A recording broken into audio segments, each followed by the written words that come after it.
nè phải chết châu là chết cái gì không các bạn mà thấy thẻ máy tôi thấy tôi là ăn rồiដោយបន្តពីបានឃើញការផ្សព្វផ្សាយតាមរយៈព័ត៌មាននិងបណ្ដាញសង្គមនៅការស្វែងរកដីសម្រាប់ធ្វើលំនៅឋាននិងធ្វើចំការសម្រាប់ក្រុមគ្រួសារចៅស្រីតីរួចមកអង្គការពុកពន្លកក៏បានសម្រេចចិត្តគោរពដល់ដីនេះជូនសម្ដេចតេជោតាមរយៈឯកឧត្តមសេងទៀងដើម្បីផ្ដល់ជូនគ្រួសារចៅស្រីសុនស្រីតីជាកម្មសិទ្ធិស្របច្បាប់ដើម្បីជាផ្ទះសម្បែងអាចប្រកបរបរទទួលទានរួមទាំងធ្វើចំការសម្រាប់ចិញ្ចឹមជីវិតរហូតតទៅ nè phải chết châu là chết cái gì không ក្បាល25ម៉ែត្រទៅទៀតនេះផ្លូវឡើងក្នុងខែតំណាំមានទាំងអស់មានណាមកញ៉ាំដាំហើយចាទៀតសូមអនុញ្ញាតគោរពជំរាបសួរពុកម៉ែបងប្អូនទាំងអស់គ្នាដែលកំពុងតែទស្សនានៅវីដេអូនៃ Channel រៀនដល់ចាស់ជាទីគោរពស្រឡាញ់រាប់អានបាទដោយពុកម៉ែបងប្អូនបានជ្រាបហើយប៉ុន្មានថ្ងៃមុននេះវីដេអូរបស់កុមារីម្នាក់ដែលឈ្មោះថាសុនស្រីតី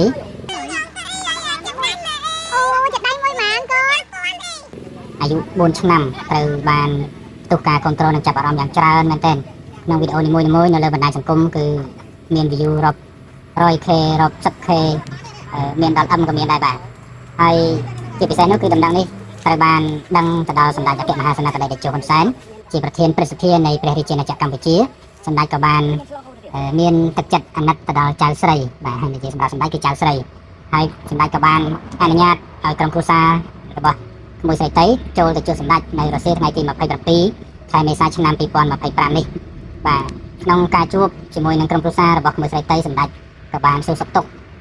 ពីស្ថានភាពគ្រួសារបន្ទាប់មកសម្ដេចក៏បានឧបត្ថម្ភចំនួនទឹកប្រាក់នោះជាដុល្លារនេះគឺ$10000ហើយសម្រាប់ទឹកប្រាក់ខ្មែរមានប្រមាណជា30លានរៀលបាទដើម្បីឲ្យក្រុមគ្រួសារមួយនេះយកទៅផ្គត់ផ្គង់ជីវភាពសាងសង់ផ្ទះហើយនឹងមានកន្លែងមានដើមទុនប្រកបអាជីវកម្មនៅម្ដុំភ្នំគិរីរម្យនឹងឯងបាទមកដល់ថ្ងៃទី28ខែមេសាឆ្នាំ2025នេះនៅវេលាម៉ោង 2:30 នាទីហើយសម្ដេចក៏បានផុសជាផ្លូវការមួយទៀតទាក់ទងនឹងដំណឹងថ្មីរបស់ក្មួយស្រីតីនោះគឺសម្ដេចបានទទួលដីពីអង្គការមួយរូបដែលអង្គការជូនសម្ដេចដើម្បីប្រគល់ទៅឲ្យក្រុមគ្រួសាររបស់ស្រីតីដោយនៅក្នុងเพจរបស់សម្ដេចមានការសរសេរដូចតទៅសម្ដេចតេជោទទួលបានផ្ទះនិងដីចម្ការសម្រាប់ផ្ដល់ជូនគ្រួសារចៅស្រីតីរួចហើយបន្ទាប់ពីទទួលបានការណែនាំពីសម្ដេចអគ្គមហាសេនាបតីតេជោហ៊ុនសែនប្រធានព្រឹទ្ធសភានារសៀលថ្ងៃទី27ខែមេសាឆ្នាំ2025រួចនៅព្រឹកថ្ងៃច័ន្ទពីកើតខែពិសាខឆ្នាំម្សាញ់ស័កស័កពុទ្ធសករាជ2568ត្រូវនៅថ្ងៃទី28ខែមេសាឆ្នាំ2025ឯកឧត្តមសេងទៀងបានអញ្ជើញចុះទៅពិនិត្យផ្ទាល់នៅទីតាំងដីមួយកន្លែងដែលមានទំហំ6270ម៉ែត្រការ៉េស្ថិតនៅភូមិទី5ឃុំត្រែងត្រយើងស្រុកភ្នំស្រួយខេត្តកំពង់ស្ពឺជាដីមានប្លង់កម្មសិទ្ធិស្របច្បាប់និងមានប្រវែងក្បាលដីជាប់ផ្លូវជាតិទៅគិរីរម្យប្រមាណ25ម៉ែត្រនិងចម្ងាយប្រមាណ 1.5 គីឡូម៉ែត្រចុះពីជើងភ្នំគិរីរម្យដីខាងលើនេះគឺជាដីមានផ្ទះនិងមានចំការដំណាំស្រាប់ដោយក្នុងវីដេអូដែលភាគច្រើនជាដើមស្វាយអាចទទួលផលផ្លែរួចនិងជាកម្មសិទ្ធិស្របច្បាប់ដើមរបស់អង្គការពុកពន្លកដោយបន្តពីបានឃើញការផ្សព្វផ្សាយតាមរយៈព័ត៌មាននិងបណ្ដាញសង្គមនៅការស្វែងរកដីសម្រាប់ធ្វើលំនៅឋាននិងធ្វើចំការសម្រាប់ក្រុមគ្រួសារចៅស្រីតីរួចមកអង្គការពុកពន្លកក៏បានសម្រេចចិត្តគោរពដល់ដីនេះជូនសម្ដេចតេជោតាមរយៈឯកឧត្តមសេងទៀងដើម្បីផ្ដល់ជូនគ្រួសារចៅស្រីសុនស្រីតីជាកម្មសិទ្ធិស្របច្បាប់ដើម្បីជាផ្ទះសម្បែងអាចប្រកបរបរទទួលទានរួមទាំងធ្វើចំការសម្រាប់ចិញ្ចឹមជីវិតរហូតតទៅសូមបញ្ជាក់ថាចៅស្រីសុនស្រីតីជាកុមារីមានអាយុ4ឆ្នាំដែលត្រូវបានគេស្គាល់នៅពេលជួយលក់ផ្កាម្ដាយនៅផ្លូវចូលភ្នំគិរីរម្យនិងបច្ចុប្បន្នកំពុងរស់នៅជាមួយម្ដាយឪពុកនិងបងស្រីប្រុសចំនួន5នាក់ក្នុងផ្ទះដែលបងប្រុសរបស់ឪពុកឲ្យស្នាក់អាស្រ័យបណ្ដោះអាសន្នស្ថិតនៅភូមិថ្មីគិរីរម្យឃុំចំបក់ស្រុកភ្នំស្រួយខេត្តកំពង់ស្ពឺនឹងត្រូវបានសម្ដេចតេជោអនុញ្ញាតឲ្យចូលជួបនិងសំណេះសំណាលសួរសុខទុក្ខនៅភូមិគ្រឹះតាខ្មៅនារសៀលថ្ងៃទី27ខែមេសាឆ្នាំ2025ម្សិលមិញនេះនៅក្នុងការជួបសំណេះសំណាលសួរសុខទុក្ខនេះសម្ដេចតេជោបានផ្ដល់ប្រាក់ចំនួន$10000និងប្រាក់រៀលចំនួន30លានរៀលដោយដាក់ចូលគណនីធនាគារឲ្យផងដែរក្រៅពីនោះសម្ដេចតេជោក៏នឹងផ្ដល់1លានរៀលក្នុងមួយខែរយៈពេល3ឆ្នាំព្រមទាំងបានណែនាំឲ្យឯកឧត្តមសេងទៀងស្វែងរកដីដែលអាចធ្វើផ្ទះប្រកបរបរទទួលទាននិងក៏ដូចជាសម្រួលដល់កូនងាយស្រួលទៅសាលារៀនផងដែរបាទពុកម៉ែបងប្អូនទាំងអស់គ្នានេះគឺជាដំណឹងមួយដ៏ល្អសម្រាប់ក្រុមគ្រួសាររបស់មួយស្រីសុនស្រីតីដែលបានទទួលនៅការផ្គត់ផ្គង់ពីសម្ដេចតេជោដើម្បីឲ្យមានផ្ទះសម្បែងរស់នៅសមរម្យមានដីដាំដំណាំមានកន្លែងប្រកបអាជីវកម្មដើម្បីផ្គត់ផ្គង់ជីវភាពជាពិសេសនោះគឺសម្ដេចគិតទៅដល់ក្មេងៗដែលជាកូនហ្នឹងរួមទាំងស្រីតីផងដែរគឺថាមានឱកាសងាយស្រួលទៅសាលារៀនដើម្បីសិក្សារៀនសូត្របាទដំណឹងល្អនេះខ្ញុំសូមអនុញ្ញាតបញ្ចប់ត្រឹមតែប៉ុណ្ណេះសូមអធិស្ឋានអភ័យទោសពីពុកម៉ែបងប្អូនទាំងអស់គ្នាផងដែររាល់កំហុសឆ្គងទាំងឡាយដែលកើតមានឡើងក្នុងការចែករំលែកនេះ ហើយក៏សូមអរគុណពុកម៉ែបងប្អូនទាំងអស់គ្នាដែលតែងតែចូលទស្សនានៅវីដេអូនៃ Channel រៀនដល់ចាស់គ្រប់ជូនពរពុកម៉ែបងប្អូនទាំងអស់គ្នាទទួលបាននូវសុខភមង្គលគ្រប់ក្រុមគ្រួសារពុកម៉ែបងប្អូនដែលមិនទាន់បានជួយ Subscribe សូមមេត្តាជួយចុច Subscribe Channel រៀនដល់ចាស់ម្នាក់មួយផងបាទសូមអរគុណជួបប្រស័យតាក់ទងរវាងសម្ដេចតេជោជាមួយនឹងចៅស្រីតីតើយ៉ាងណាខ្លះបាទសូមជួយមិនសូមមិននោះគាត់ថាសម្ដេចផុសមួយคลิปវីដេអូភ្លាមនិយាយពីថាអូអ្នកមួយចោះច្រើនមែនតើមួយផ្លែតហ្នឹងគឺឡើងដល់អឹមចាអូយយកមិញនេះคลิปចុងក្រោយនេះឡើងចង់មកអឹមជាងនេះដែរបងអូនស្រីក្មួយស្រីនេះគាត់ចេះចាចេះមែនតើសម្ដីឆ្លងអត់មានខ្លាចសោះអត់ខ្លាចតែម្ដងណាគេអៀនចាំបានណាក្មួយយកកម្រងការ5មកតាមពិតកម្រងការមួយទៅ 5000 ទេយកឲ្យសម្ដេច 50000 កម្រង 10000 ចាគេទៅឡើងកន្លែងតែសម្ដេចគាត់និយាយថាតាសុំជពាក់សិនដល់គេខាងនោះគេថាលក់ឲ្យភ្ញៀវដៃជពាក់ផងអូយនិយាយពីសម្ដីឲ្យភ្ញៀវដៃជពាក់ចាលក់ឲ្យភ្ញៀវដៃជពាក់សិនចៅខែទេចាប៉ុន្តែនៅពេលដែលតាកាន់កម្រងការចៅក៏ស្រាប់តែមានសំណាងចាបាទមិនទាន់បានចូលរៀនទេណាអត់ទាន់នេះ4ឆ្នាំបានតែបងស្រីនោះក៏ឈប់បានត្រឹមថ្នាក់ទីប្រហែលនោះថ្នាក់ទី7បាទហើយអាទូទៅបងនេះអាយុ10ឆ្នាំនេះគឺបានត្រឹមថ្នាក់ទី3ចារៀនមួយសាលាដូងចានៅគិរីរំចាអញ្ចឹងមកគ្រួសារហ្នឹងគឺមាន5នាក់ឪពុកអាយុ40ឆ្នាំចាហើយប្រពន្ធ44ចាអញ្ចឹងកូនស្រីទី1បងហ្នឹង16ឆ្នាំចាប់ថ្នាក់ទី7ចាជប់រៀន5នាក់ចា6ប្រុសកដាហើយប្រុសកដាជាមួយនឹងបងកូនស្រីទី3នេះមុខអីស្តៀងគ្នានឹងគេចេះអើយចេះចឹងម្ល៉េះអត់ទៀតណាបាទហើយម្ដាយក៏ជំរាបប្រាប់ដល់លោកតាដែលជាសម្ដេចតេជោដែរថាគាត់អត់បានទៅបខិតបខំឲ្យកូនស្រីតីហ្នឹងមកជួយលក់ទេចាស្រាប់តែកូនហ្នឹងមិនដឹងទេសារយ៉ាងម៉េចសុំម្ដាយហើយនឹងឪពុកថាមកជួយលក់ហើយមួយថ្ងៃមកកម្រងលក់យក500តែប្រហែលឪពុកម្ដាយយកទៅគេកាត់ពីម្ដាយ500គេលក់ដាច់នឹងហើយរបស់ឪពុកហ្នឹងមិនជាធំដុំអីទេលោកអ្នកធម្មតាអ្នកនៅក្នុងស្រុកស្រែចំការហើយគ្នាក៏រៀងពិបាកដែរចិញ្ចឹមកូនដល់13រៀនផងអញ្ចឹងគាត់បោយវ៉ាបាទហើយធ្វើសង់ផ្ទះគេអញ្ចឹងណាបាទប្រក់ផ្ទះស៊ីជ្រូកប្រក់ផ្ទះបាទថ្ងៃខ្លះក៏បានទៅថ្ងៃខ្លះក៏អត់ទៅហើយប្រពន្ធដែលជាបងស្រីហ្នឹងគាត់លក់ដូរចាប់មួយកពិកកពុកនៅតាមផ្លូវទេហូចនៅផ្ទះហ្នឹងនៅផ្ទះជាមួយនឹងបងទៀតអូមិនផ្ទះខ្លួនឯងណាចាផ្ទះនៅផ្ទះជាមួយបងទៀតអញ្ចឹងបានជាសម្ដេចលោកបានងាប់ឲ្យពីស្ងាត់ទិញដីឲ្យសម្រាប់គ្រួសាររបស់គាត់ហើយសង់ផ្ទះទៀតចានៅខាងក្រោមនឹងក្នុងគិរីរំហ្នឹងហើយបោឲ្យបងស្រីមកទៀតទៅបន្ថែមថវិកា$10000ផ្សេង30លានរៀលផ្សេងហើយនឹងមួយខែ1លានរៀលរយៈពេល3ឆ្នាំបន្ថែមទៀតចង់និយាយថា$10000ហ្នឹងក្រុមការងាររបស់សម្ដេចហ្នឹងបាញ់ចូលកុំគាត់ហើយណាបាទ30លានហ្នឹងក៏បាញ់ទៅដែរសម្រាប់ធ្វើផ្ទះធ្វើស្បែកអញ្ចឹងទៅបាទតែយើងបានទិញដីទិញអីចឹងវាមិនពិបាកដូចមុនណាព្រោះមកវាមិនសល់ហើយគាត់ថាគាត់ទិញម៉ូតូបោមលុះប្រមូលលុយមកហ្នឹងគឺថាបានគ្រប់ទេមួយខែនឹងសម្រាប់ទិញថ្លៃម៉ូតូទេព្រោះគឺថាមធ្យោបាយធ្វើដំណើរត្រូវដឹកប្រពន្ធមកកន្លែងលក់ដឹកកូនទៅសាលារៀនហើយខ្លួនឯងទៅបោចវ៉ាឲ្យដើរប្រក់ផ្ទះគេចាបាទអញ្ចឹងទៅបានថាគាត់បានលុយមកទិញទូចហ្នឹងបង់ទៅធនាគារនោះបាទចុះមើលធ្វើម៉េចបើយើងកម្ចីបុលគេមកហើយបាទមួយខែបង់បាទដូចជា800000នេះជាង800000មួយខែបាទបងលុងបាទមួយខែ800000ប៉ុណ្ណឹងងាយទៅណាពិបាករលុយបាទបងលុងមួយខែ800000អញ្ចឹងរកមកគឺមិនសូវគ្រាន់ទេទុកសម្រាប់ឆ្នាំងបាយល្មមគិតថាអាចរស់ប៉ុន្តែយ៉ាងណាមិញក៏ដោយសារតែក្មួយស្រីចាមានភ័ព្វសំណាងហើយដូចថាយើងឪពុកយើងម្ដាយគេហៅកូនអតីតចិត្តបុត្រកូនដែលមិនវិញអតីតចិត្តបុត្រហ្នឹងកូនដែលល្អចេះលេងពាក្យណាខានជួបគ្នាតែ2ថ្ងៃគេលេងពាក្យស្ដាប់តែកូនដែលកើតមកចម្រុងចម្រើនឪពុកម្ដាយអីចឹងណាចាកូនដែលល្អកូនអត់មានការខ្លាចរអាអីទេគឺក្លាហានត្មងហើយជួបតាសម្ដេចតេជោនេះគឺថាដោយក្តីគិរិយកិច្ចបាទហើយមានភាពសប្បាយរីករាយមែនទែនហើយសម្ដេចក៏លោកបានផ្ដល់ឱកាសឲ្យគ្រួសារគាត់5នាក់ហ្នឹងគឺថាថតរូបជាអនុស្សាវរីយ៍នៅឯមានភូមិគ្រឹះក្រុងតាខ្មៅបាទហើយនឹងកូនបាន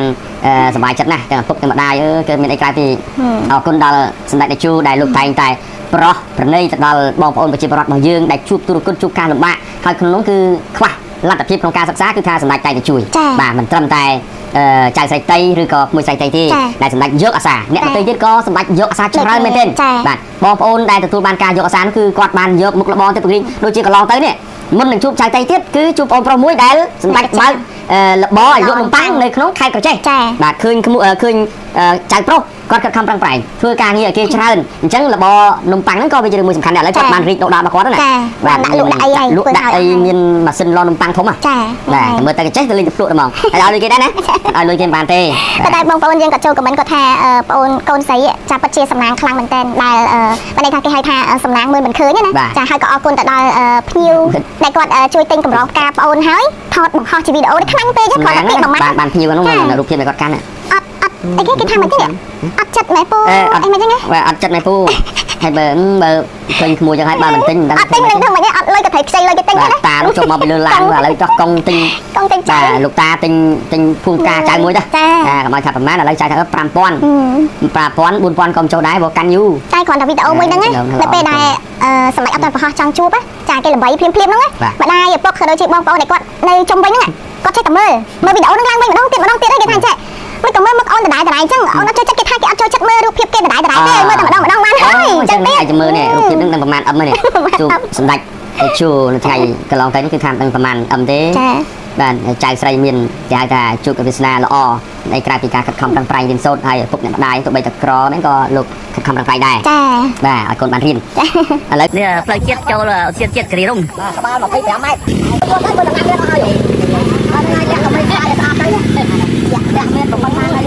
ដោយបន្ទាប់ពីបានឃើញការផ្សព្វផ្សាយតាមរយៈព័ត៌មាននិងបណ្ដាញសង្គមនៅការស្វែងរកដីសម្រាប់ធ្វើលំនៅឋាននិងធ្វើចំការសម្រាប់ក្រុមគ្រួសារចៅស្រីតីរួចមកអង្គការពុកពន្លកក៏បានសម្រេចចិត្តគោរពដល់ដីនេះជូនសម្ដេចតេជោតាមរយៈឯកឧត្តមសេងទៀងដើម្បីផ្ដល់ជូនគ្រួសារចៅស្រីសុនស្រីតីជាកម្មសិទ្ធិស្របច្បាប់ដើម្បីជាផ្ទះសម្បែងអាចប្រកប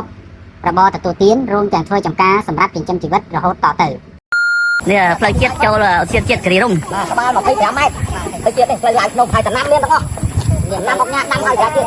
សូមអនុញ្ញាតគោរពជំរាបសួរពុកម៉ែបងប្អូនទាំងអស់គ្នាដែលកំពុងតែទស្សនានៅវីដេអូនៃ Channel រៀនដល់ចាស់ជាទីគោរពស្រឡាញ់រាប់អានបាទដោយពុកម៉ែបងប្អូនបានជ្រាបហើយប៉ុន្មានថ្ងៃមុននេះវីដេអូរបស់កុមារីម្នាក់ដែលឈ្មោះថាសុនស្រីតី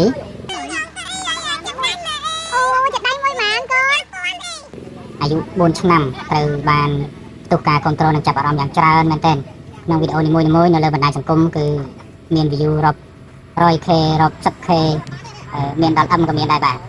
ហើយជាពិសេសនោះគឺដំណឹងនេះត្រូវបានដឹងទៅដល់សម្ដេចអគ្គមហាសេនាបតីតេជោហ៊ុនសែនជាប្រធានព្រឹទ្ធសភានៃព្រះរាជាណាចក្រកម្ពុជាសម្ដេចក៏បានមានទឹកចិត្តអាណិតទៅដល់ចៅស្រីបាទហើយនិយាយសម្រាប់សម្ដេចគឺចៅស្រីហើយសម្ដេចក៏បានអនុញ្ញាតឲ្យក្រុមគ្រួសាររបស់ក្មួយស្រីតីចូលទៅជួបសម្ដេចនៅរសៀលថ្ងៃទី27ខែមេសាឆ្នាំ2025នេះបាទក្នុងការជួបជាមួយនឹងក្រុមគ្រួសាររបស់ក្មួយស្រីតីសម្ដេចក៏បានសួរសុខទុក្ខពីស្ថានភាពគ្រួសារបន្ទាប់មកសម្ដេចក៏បានឧបត្ថម្ភចំនួនទឹកប្រាក់នោះជាដុល្លារនេះគឺ$10000ហើយសម្រាប់ទឹកប្រាក់ខ្មែរមានប្រមាណជា30លានរៀលបាទដើម្បីឲ្យក្រុមគ្រួសារមួយនេះយកទៅផ្គត់ផ្គង់ជីវភាពសាងសង់ផ្ទះហើយនឹងមានកន្លែងមានដើមទុនប្រកបអាជីវកម្មនៅម្ដុំភ្នំគិរីរម្យនឹងឯងបាទមកដល់ថ្ងៃទី28ខែមេសាឆ្នាំ2025នេះនៅវេលាម៉ោង 2:30 នាទីហើយសម្ដេចក៏បានផុសជាផ្លូវការមួយទៀតទាក់ទងនឹងដំណឹងថ្មីរបស់ក្មួយស្រីតីនោះគឺសម្ដេចបានទទួលដីពីអង្គការមួយរូបដែលអង្គការជូនសម្ដេចដើម្បីប្រគល់ទៅឲ្យក្រុមគ្រួសាររបស់ស្រីតីដោយនៅក្នុងเพจរបស់សម្ដេចមានការសរសេរដូចតទៅសម្ដេចតេជោទទួលបានផ្ទះនិងដីចំការសម្រាប់ផ្ដល់ជូនគ្រួសារចៅស្រីតីរួចហើយបន្ទាប់ពីទទួលបានការណែនាំពីសម្ដេចអគ្គមហាសេនាបតីតេជោហ៊ុនសែនប្រធានព្រឹទ្ធសភានារសៀលថ្ងៃទី27ខែមេសាឆ្នាំ2025រួចនៅព្រឹកថ្ងៃច័ន្ទពីកើតខែពិសាខឆ្នាំម្សាញ់ស័កស័កពុទ្ធសករាជ2568ត្រូវនៅថ្ងៃទី28ខែមេសាឆ្នាំ2025ឯកឧត្តមសេងទៀងបានអញ្ជើញចុះទៅពិនិត្យផ្ទាល់នៅទីតាំងដីមួយកន្លែងដែលមានទំហំ6270ម៉ែត្រការ៉េ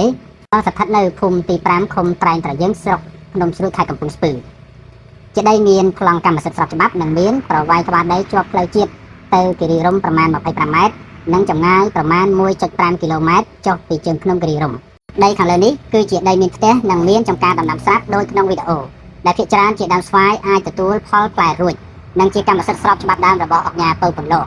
ដោយបន្ទាប់ពីបានឃើញការផ្សព្វផ្សាយតាមរយៈព័ត៌មាននិងបណ្ដាញសង្គមនៅការស្វែងរកដីសម្រាប់ធ្វើលំនៅឋាននិងធ្វើចំការសម្រាប់ក្រុមគ្រួសារចៅស្រីតីរួចមកអង្គការពុកពន្លកក៏បានសម្រេចចិត្តគោរពដល់ដីនេះជូនសម្ដេចតេជោតាមរយៈឯកឧត្តមសេងទៀងដើម្បីផ្ដល់ជូនគ្រួសារចៅស្រីសុនស្រីតីជាកម្មសិទ្ធិស្របច្បាប់ដើម្បីជាផ្ទះសម្បែងអាចប្រកបរបរទទួលទានរួមទាំងធ្វើចំការសម្រាប់ចិញ្ចឹមជីវិតរហូតតទៅសូមបញ្ជាក់ថាចៅស្រីសុនស្រីតីជាកុមារីមានអាយុ4ឆ្នាំដែលត្រូវបានគេស្គាល់នៅពេលជួយលក់ផ្កាម្ដាយនៅផ្លូវចូលភ្នំគិរីរម្យនិងបច្ចុប្បន្នកំពុងរស់នៅជាមួយម្ដាយឪពុកនិងបងស្រីប្រុសចំនួន5នាក់ក្នុងផ្ទះដែលបងប្រុសរបស់ឪពុកឲ្យស្នាក់អាស្រ័យបណ្ដោះអាសន្នស្ថិតនៅភូមិថ្មីគិរីរម្យឃុំចំបក់ស្រុកភ្នំស្រួយខេត្តកំពង់ស្ពឺនិងត្រូវបានសម្ដេចតេជោអនុញ្ញាតឲ្យចូលជួបនិងសំណេះសំណាលសួរសុខទុក្ខនៅភូមិគ្រឹះតាខ្មៅនារសៀលថ្ងៃទី27ខែមេសាឆ្នាំ2025ម្សិលមិញនេះនៅក្នុងការជួបសំណេះសំណាលសួរសុខទុក្ខនេះសម្ដេចតេជោបានផ្ដល់ប្រាក់ចំនួន$10000និងប្រាក់រៀលចំនួន30លានរៀលដោយដាក់ចូលគណនីធនាគារឲ្យផងដែរ ក្រៅពីនោះសម្ដេចតេជោក៏នឹងផ្ដល់1 លានរៀលក្នុងមួយខែរយៈពេល3 ឆ្នាំព្រមទាំងបានណែនាំឲ្យឯកឧត្តមសេង